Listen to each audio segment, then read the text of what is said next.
tutor, kaip padaryti tokį gražų vaizdelį.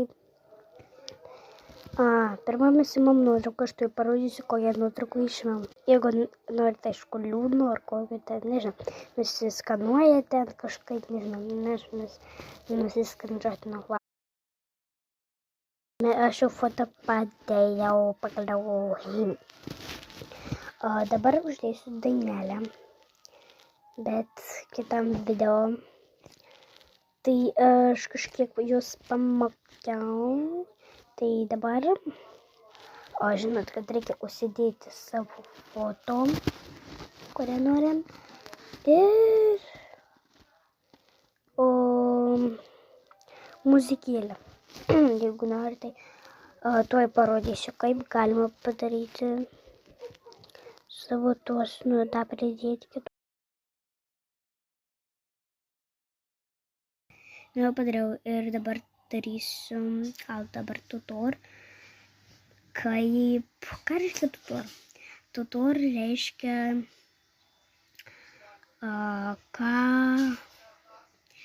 kaip padaryti jį. Parodyti, kaip jį padaryti, tutor. Tai va, nenusidėmėkit, jeigu nežinot. Aš jau rusų puikiai žinau, čia biškį praslydau, bet nieko. Čia buvo pasakius mamai. Mano mokytojai buvo pasakius kažkada 5 vietoj 5. Netyčia. Tokiam, aš nežinau, ką tai reiškia, mes lietuviai.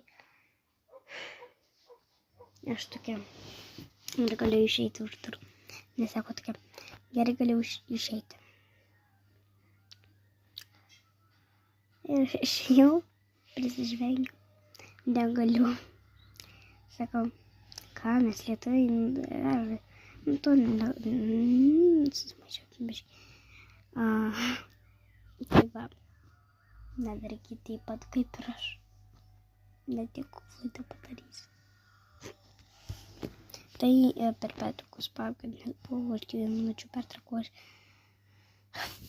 buvau už durų 2 minutės, o buvo 2 minutės likę iki pertraukos. Ir visi matė, jis buvo kanalo pradžia, tai Edita Ingina, bet aš persivadysiu vakarį, nes tai mano mama. Ir jeigu jūs dar nuotrauką pasikeisiu. Visiems ate.